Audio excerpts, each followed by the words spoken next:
s'égarer, se mit donc à dire, jamais nul ne lui en avait parlé. Apostolat Time, c'est une émission de Homo Voice consacrée au ministère de la foi. Apostolat Time, c'est la parole de Dieu par un oint de Dieu pour le peuple de Dieu. Apostolat Time, c'est le salut, c'est le salut. Bien-aimés en Christ, amis téléspectateurs de Homo Voice, nous voici encore devant vous aujourd'hui pour décider le thème de la semaine intitulé « Celui qui a une main lâche s'appauvrit, mais la main du diligent s'enrichit. » Nous allons prier le Seigneur, Jéhovah, Jésus-Christ, Saint-Michel, Dieu tellement bon, descend en ce moment, dispose Seigneur, à pouvoir annoncer ta parole. Amen. Au nom du Seigneur Christ. Amen. Amen. Amen. Au nom du Seigneur Jésus-Christ. Bien-aimés en Christ, amis téléspectateurs de Homo Voice, nous voici encore devant vous aujourd'hui pour déceler le thème de la semaine intitulé « Celui qui a une main lâche s'appauvrit, mais la main du diligent s'enrichit ». Bien-aimés en Christ, c'est quoi une main lâche? Celui qui a une main lâche, c'est celui-là qui ne veut rien risquer, qui a peur, qui ne veut rien faire, qui ne veut rien toucher et qui a une main oisive. Donc il a peur, il ne veut rien faire. Alors on dit qu'il a une main lâche. Bien-aimé en Christ, alors quand on parle de la main du diligent, celui-là qui est prompt, habile, très habile et qui veut travailler. Il est prompt, il veut travailler, il est très habile, il a la main diligente, il travaille. Bien-aimé en Christ. La parole de Dieu nous déclare que celui-là qui a une main lâche s'appauvrit parce que ne faisant rien, il ne peut rien avoir, il ne peut rien attendre. Oui, allons dans Proverbe chapitre 10, verset 4. Celui qui agit d'une main lâche, celui qui agit d'une main lâche s'appauvrit. La main lâche, c'est qu'il ne veut rien faire. Il ne veut rien faire parce qu'il se dit il ne veut rien risquer, il ne veut rien entreprendre. Lui, il s'appauvrit. Mais la main des diligents enrichit. Mais la main des diligents enrichit. La main des diligents enrichit parce qu'il veut travailler. Or, et quand il travaille, alors il a de l'espoir à trouver quelque chose. Bien-aimé en Christ. Pourquoi l'homme doit-il travailler? Pourquoi l'homme doit-il travailler? Est-ce que c'est une sentence de Dieu ou c'est une bénédiction de Dieu ou c'est une grâce de Dieu? C'est de ça qu'il s'agit. Bien-aimé en Christ, il faut comprendre qu'au préalable, Dieu même a créé la terre. Il a créé maintenant l'homme et il a mis l'homme dans le jardin d'Éden.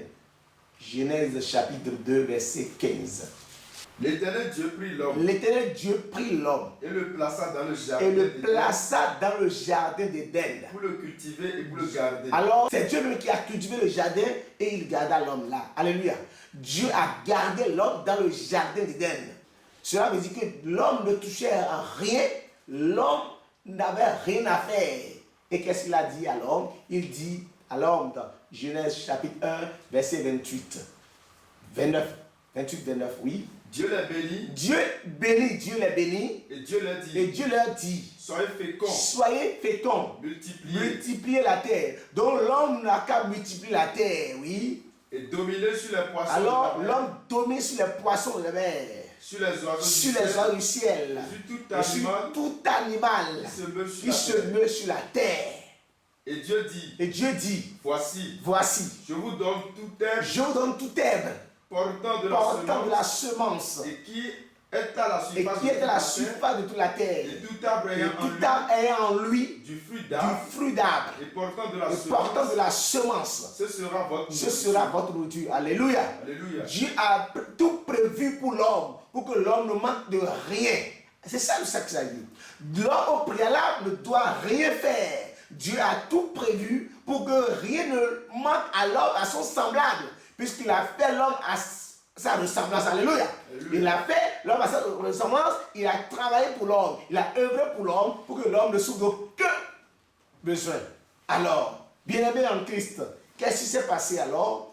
Dieu a dit à l'homme de ne pas manger l'arbre dont il a défendu. Genèse 2, verset 17. Mais tu ne mangeras pas de l'arbre de la connaissance du bien et du mal. Car le jour où tu en mangeras, tu mourras. Bien-aimé en Christ, c'est ça qu'il s'agit. Dieu a dit à l'homme de ne pas toucher l'arbre qui est au milieu, dont le fruit de l'arbre qui est au milieu du jardin. Alors, lorsque l'homme a touché cet arbre, lorsque l'homme a mangé cet arbre, qu'est-ce qui s'est passé? C'est là qu'une sentence est venue. Donc le travail est une sentence de Dieu. Oui, Genèse chapitre 3, verset 17. Il dit à l'homme, puisque tu as écouté la voix de ta femme, et que tu as mangé de l'arbre, au sujet duquel je t'avais donné cet ordre, tu n'en mangeras point. Le sol à partir de l'instant, puisque le sol était fertile pour l'homme, et l'homme ne souffrait pas avant de pouvoir en manger, c'est-à-dire manger les fruits qui sortaient du sol, mais cette fois-ci, le sol est maudit à cause de toi. Le sol est maudit puisque tu as méprisé ma parole, oui. C'est à force de peine, et c'est à force de peine que tu en tireras ta nourriture tous les jours de ta vie. Oui. Il te produira des épines et des ronces, et tu mangeras de l'herbe des champs. C'est à la sueur de ton Alors, c'est ça la sentence. C'est la sueur de ton visage que tu mangeras du pain. Merci. La sueur de ton visage que tu mangeras du pain. Cela veut dire que l'homme doit travailler. C'est là que le travail intervient. L'homme doit travailler. Dieu a dit désormais, puisque j'allais travailler, j'ai travaillé pour vous. Je voulais vous laisser, je voulais vous donner de l'opulence, de l'aisance. Vous n'allez rien faire. Mais cette fois-ci, puisque vous avez méprisé ma parole, je vous laisse maintenant alors toucher du doigt le travail. Je vous laisse maintenant travailler vous-même. Vous saurez que Dieu, moi, l'Éternel Dieu, j'ai travaillé. Dieu a travaillé. Dieu est le premier architecte du monde. C'est Dieu qui a créé le ciel et la terre. Qu'est-ce que la parole de Dieu nous dit dans Genèse? Oui, chapitre 2, verset 1er. Puisque dans Genèse chapitre 1er, Dieu a tout fait. Maintenant, il a fait une conclusion dans Genèse 2, chapitre 1er. Ainsi fut achevé les cieux. Et la terre. Dieu est l'architecte par excellence. Dieu est l'architecte par excellence. Il a créé le ciel et la terre. Donc oui. Ainsi fut achevé les cieux et la terre. Et toute leur armée. Oui. Dieu acheva au 7e jour son œuvre. Donc, quand on parle de l'œuvre, c'est le travail. Donc, Dieu acheva au 7e jour son œuvre. Bien-aimé en Christ. Dieu dit, je disais tout à l'heure que Dieu est l'architecte par excellence. Ésaïe 45, verset 11. Ésaïe 45, verset 11 à 12, qu'est-ce que la parole de Dieu nous dit? Ainsi parle l'Éternel, le Saint d'Israël et son Créateur. Veut-on me questionner sur l'avenir et donner des ordres sur mes enfants et sur l'œuvre de mes mains? Dieu a travaillé. L'œuvre de ses mains, Dieu a travaillé. Donc comme l'homme n'a pas obéi à la voix de Dieu, Dieu a voulu maintenant que l'homme aussi travaille. C'est de ça qu'il s'agit. La sentence pour l'homme, c'est qu'il travaille et afin qu'il retourne à la poussière. Mais cette fois-ci, le terme parle de la main lâche. La main qui ne veut pas travailler, la main là s'appauvrit. La main qui ne veut rien faire, la main qui a peur, qui ne veut rien risquer, cette main là s'appauvrit. Oui. C'est moi qui ai fait la terre. Dieu dit, c'est moi qui ai fait la terre. C'est moi, ce sont mes mains qui ont déployé les cieux. Et c'est moi qui ai disposé toute leur armée.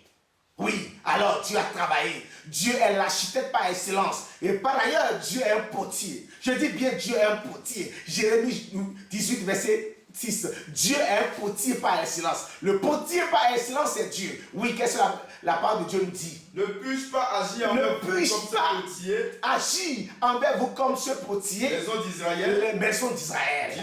Dit l'Éternel. Voici. Comme l'argile est dans la main du potier. Ainsi vous êtes dans ma main. Alléluia. L'homme est dans la main de Dieu comme un argile. Comme l'argile est dans la main du potier. Bien-aimé en Christ. C'est de ça qu'il s'agit. Dieu est un travailleur par excellence. Et il continue de travailler. Dieu n'a jamais cessé de travailler. Il continue de travailler tous les jours. Aussi longtemps qu'il y aura des naissances, Dieu est un travailleur. Aussi longtemps qu'il y aura des naissances, Dieu agit par là comme un potier pour travailler. Bien-aimé en Christ, Dieu a voulu que nous goûtons le travail. Puisque nous avons péché, il faut que nous goûtons aussi à travail. Par la sueur de nos fronts, nous devons travailler. Bien-aimé en Christ, le thème aujourd'hui nous dit que la main lâche, la main là qui ne veut rien risquer, la main là qui ne veut rien faire, cette main ne peut que s'appauvrir. Proverbe chapitre 13, verset 4. Proverbe chapitre 13, verset 4. L'âme du paresseux a des désirs qui ne peut satisfaire. Mais l'âme des hommes diligents sera rassasiée. L'homme diligent, c'est celui-là qui est habile, qui est prompt et qui obéit à cette sentence dans laquelle l'homme doit travailler. Nous devons travailler puisque c'est Dieu qui l'a dit. C'est un ordre, c'est une ordonnance. Nous devons travailler. Puisque nous avons péché, nous devons goûter à ce travail. Puisque Dieu étant le travail par excellence, nous devons goûter aussi au travail. Nous devons travailler puisque c'est Dieu qui l'a dit. Donc celui-là qui travaille, celui-là qui est diligent, il est prompt, il est habile, il saute sur le travail, il lui sera rassasié. Bien aimé en Christ, oui, c'est de ça qu'il s'agit. Mais quand on parle de la main des diligents, la main des diligents, oui, sera rassasiée. La main des diligents sera rassasiée parce que il travaille, ça veut dire qu'il suit la parole de Dieu, il est dans l'obéissance de la parole de Dieu. C'est pourquoi, qu'est-ce que la Bible déclare par rapport aux fourmis, d'aller suivre, d'aller imiter l'exemple des fourmis. Allez dans Proverbe chapitre 6, verset 6. 6, 7, 8. Oui, allez-y. Va vers la fourmi. On dit, c'est un exemple. Il faut que nous prenions la fourmi comme un modèle. Il faut que nous imitions la fourmi. Va vers la fourmi. Paresseux. Considère ses voies. Et deviens sage. Elle n'a ni chef. La fourmi n'a ni chef. Ni inspecteur. Ni maître. Elle prépare en été sa nourriture. Elle amasse pendant la moisson. De quoi manger. La masse pendant la moisson de quoi manger. Paresseux. Jusqu'à quand seras-tu couché? Jusqu'à quand seras-tu couché? Quand te lèveras-tu de ton sommeil? Un peu de sommeil. Ça, c'est la main lâche. Un peu de sommeil. La main lâche aime le sommeil. Un peu de sommeil. Un peu d'assoupissement. Un peu croiser les mains pour dormir. Et la pauvreté te surprendra. La pauvreté a toujours surpris celui-là qui ne travaille pas. Proverbe 19, verset 4. Oui, la pauvreté. Non seulement la pauvreté dans la richesse, la pauvreté dans les biens, mais la pauvreté même dans les hommes, en amitié. Tu auras la pauvreté en amitié. Vas-y. La richesse procure un grand nombre d'amis. Celui qui est diligent a des amis. Celui qui a une main diligente a des amis. Le diligent a des amis. Tandis que mais le pauvre est séparé de son ami. Alléluia. Le pauvre, il est pauvre même en ami. Ça dit que la main lâche est pauvre en ami. Celui qui est pauvre n'a pas d'amis. Quand tu as une main lâche, tu n'as même pas des amis. Alléluia. Bien aimé en Christ, c'est de ça qu'il s'agit. Nous devons travailler. Autant que nous sommes, nous devons travailler. Nous devons imiter Dieu. Dieu est un travailleur par excellence. Alors, son fils aussi est venu, il a montré qu'il est travailleur. Vous n'êtes pas à savoir que Jésus-Christ est fils de ce charpentier qui est Joseph. Dans Matthieu 13, verset 55, la Bible déclare, oui. N'est-ce pas le fils du charpentier? Est-ce que le fils du charpentier ne peut pas exercer l'art de la charpente? Oui, c'est un charpentier aussi, par défaut. Jésus-Christ est charpentier par défaut. Et il a exercé aussi cette œuvre-là, ce travail-là. Oui, il l'a fait. Alors, ceux qui l'avaient entouré, Pierre aussi était un pêcheur de poissons. Allez dans Luc chapitre 5, 3 à 5, vous devez comprendre cela. Pierre, Jean, Jacques, les fils de Zébédée, ils étaient tous travailleurs. Nous devons travailler, bien aimés en Christ, puisque c'est un ordre de Dieu, oui. Il monta dans l'une de ces barques. Alors, Jésus monta dans l'une de ces barques. Et à Simon. La barque là était à Simon, parce qu'il se servait de cette barque là pour travailler. Il se servait de cette barque là pour aller sur le lac, bien sûr, oui. Et il le pria de s'éloigner un peu de terre. Puis il s'assit. Et de la barque, il enseignait la foi. Il enseigne. Donc, le travail, même Jésus-Christ, il est homme, oui, par défaut, mais il est le Fils de Dieu, parce qu'il a un travail. La Bible déclare dans Jean 3, 16, nous n'allons pas lire. Dieu a tant aimé le monde qu'il a envoyé son Fils unique, afin que quiconque croit en lui ne périsse, mais qu'il a vie l'éternel. Alors, il a commencé son travail. Son travail que les âmes soient sauvées. Il dit, je ne suis pas venu perdre les âmes, mais pour les sauver. Il a commencé sur son travail. Son travail est que la mission sur la terre est de sauver les âmes. Alors, il a commencé par prêcher, oui. Lorsqu'il eut cessé de parler, il dit à Simon, avance en pleine eau. Et jette ton filet, oui, pour pêcher. Simon lui répondit, Maître, nous avons travaillé. Merci. Nous avons travaillé toute la nuit. C'est bien bon. Nous avons travaillé. Pierre a travaillé. Oui, Jacques a travaillé, André a travaillé. Mais toi, est-ce que tu travailles? La main lâche, s'appauvrit. Il s'appauvrit en bien, il s'appauvrit en nourriture, il s'appauvrit même en amitié. C'est de ça qu'il s'agit. Paul, par excellence, il est venu. Il dit, soyez mes imitateurs. 1 Corinthiens 11, verset 2. Soyez mes imitateurs, comme moi, mais je le suis du Christ. Paul l'a dit. Il n'a pas dit en parabole. Allez-y. Oui. Soyez mes imitateurs. Soyez mes imitateurs. Comme je le suis moi-même du Christ. Christ est venu. Il dit, qu'est-ce qu'il a dit dans Luc 9, verset 58? Il dit, les renards ont des tanières et les oiseaux du ciel ont des nids. Mais moi, le Fils de Dieu, je n'ai ni reposé, ni mettre ma tête. Il n'a pas de repos. Il était sans répit. Oui, Jésus lui répondit. Les renards ont des tanières et les oiseaux du ciel ont des nids. Mais le Fils de l'homme n'a pas un lieu où il peut se reposer. Il n'a pas de lieu où il peut se reposer. Il ne fait que travailler. Il est en perpétuel mouvement, en perpétuel travail, comme son Père. Alléluia. Paul, quand imitateur de Jésus-Christ est venu, il dit oui, je vais travailler. Et Paul faisait quoi? Acte 18, verset 3. Il était quoi? Faisait du temps. Acte 18, verset 1 à 3. Après cela, Paul partit d'Athènes.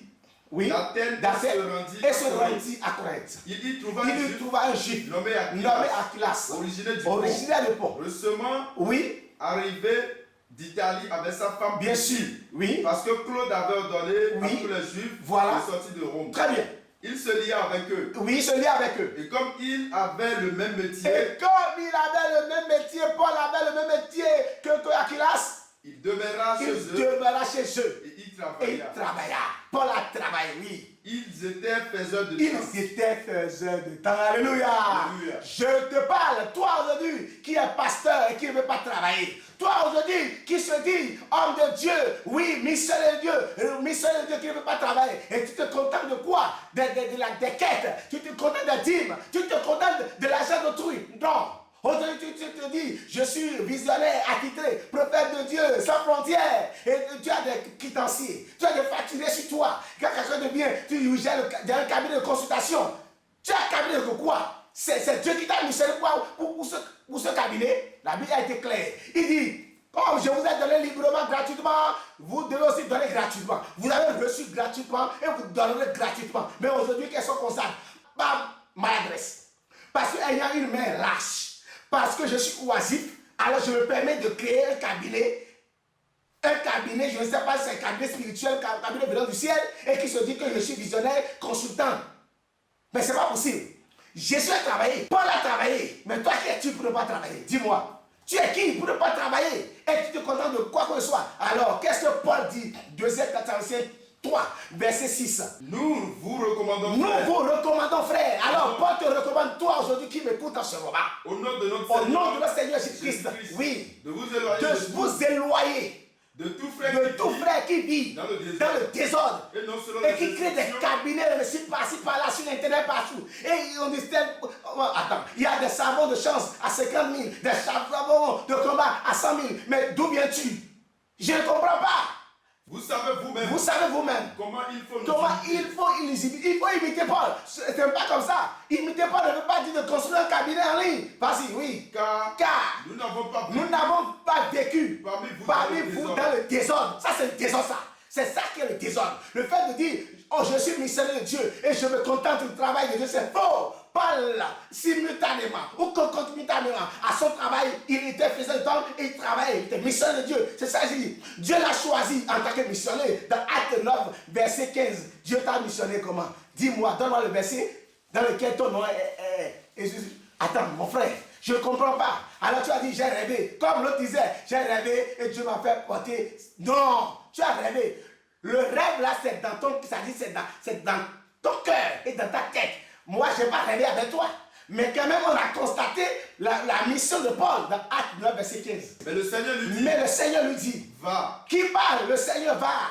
Car cet homme est un instrument que j'ai choisi. Toi qui es un instrument, aujourd'hui tu es sur Internet, tu ouvres un cabinet. Je suis pasteur. Je suis temps. Et tu te contentes des quêtes, des dîmes. Allez-y, continuez dans Thessaloniciens toujours. 3, verset 8. Car nous n'avons mangé gratuitement. Le pain de personne. Toi, mythiquement même aujourd'hui. Toi, tu as dit que l'autre dit, nous avons mangé gratuitement le pain de personne. Qu'il nous souvient. Lorsque Jésus-Christ était en train de faire des miracles, lorsque Jésus parlait, il prêchait, et lorsque les gens ont faim, Jésus-Christ ne voulant rien demander à quelqu'un, qu'est-ce qu'il a fait? Il a pris ses pains de poisson, il a multiplié, il a fait des miracles, d'accord, pour produire. Il a fait, ça c'est un travail ça. Le miracle aussi c'est un travail, il a produit du pain, les gens l'ont mangé. Toi, combien de morts as-tu ressuscité? Dis-le-moi, c'est de ça qu'il s'agit. Alors, continue toujours. Mais dans le travail, et dans la peine, nous avons été parce qu'il a obéi à Dieu. Dieu a dit, dans la souffrance, dans le travail, dans la peine, vous voyez, sueur de mon front, je dois travailler. Paul l'a fait. Il dit, oui, on recommence. Mais dans le travail et dans la peine, nous avons été nuit et jour à l'œuvre. Alléluia. Il a été nuit et jour à l'œuvre. Verset 11 à 12. Nous apprenons. Cependant, qu'il y en a parmi vous, quelques-uns qui vivent dans le désordre. C'est le désordre, le fait de se proclamer. Quoi? Je ne sais quoi, là, c'est le désordre. C'est du désordre. Parce que ça engendre quoi? Ça engendre l'oisiveté. C'est de ça qu'il s'agit. Et puis la paresse. Et puis voilà, ça crée du désordre, ça crée du tout, ça crée des ennuis, ça crée maintenant des querelles, des mésententes, de la zizanie, de la discorde. Et le tout est joué maintenant. Là, il y a l'essai de tout mal. Le diable s'installe maintenant parce que tu ne veux pas travailler. Ah oui, il y a des querelles. Il y a celui-là. Et qu'est-ce que la Bible déclare? Vas-y, ceux-là qui ne travaillent pas, mais qui s'occupent des futilités. Parce que sans travail, quand tu es oisif, tu dois t'occuper des futilités. Oui, tu vas pas rapporter, etc. Alors, bien aimé en Christ, cessons ces balivelles, cessons ces mélages et confrontons-nous et travaillons. Proverbe 12, verset 24. Qu'est-ce que la parole de Dieu nous dit? Travaillons, bien aimé en Christ. Dieu a travaillé, Jésus-Christ en plein mouvement travaillé. Nous devons travailler. Oui. La main des diligents dominera. La main des diligents dominera toujours. Aussi longtemps que tu vas travailler, tu vas dominer. Oui. Mais la main lâche sera tributaire. Il va quémander. La main lâche sera dépendante. Ah oui, la main lâche ne sera jamais autonome. À ce moment, elle sera courbette. On va commencer par chercher. C'est comme ça, c'est ça. Et c'est ça qui crée quoi? Et ça crée, parce que comme j'ai une main lâche, je ne peux que me donner quoi? Au mensonge. Pour rapporter. Il a dit ça, je l'ai vu. Ne serait que pour manger, que Dieu nous en épargne. Bien aimé en Christ.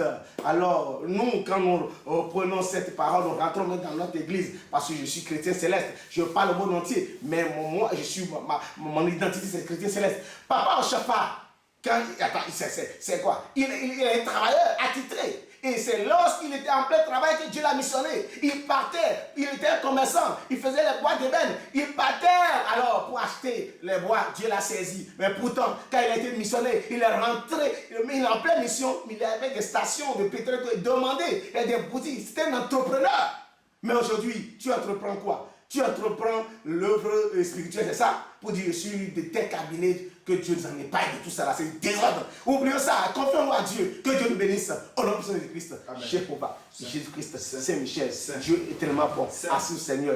Conduis-nous à pouvoir travailler. Puisque toi, éternel Dieu, tu as travaillé, apprends-nous Seigneur à travailler. Amen. Au nom de Jésus-Christ, Amen. Amen. Amen. Amen, Seigneur Jésus. Alléluia.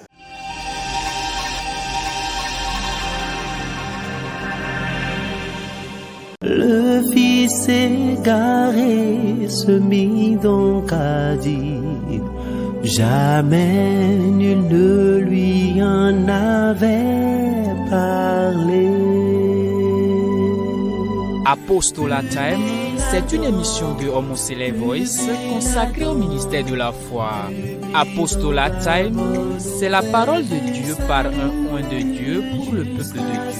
Apostolat Time, c'est le salut.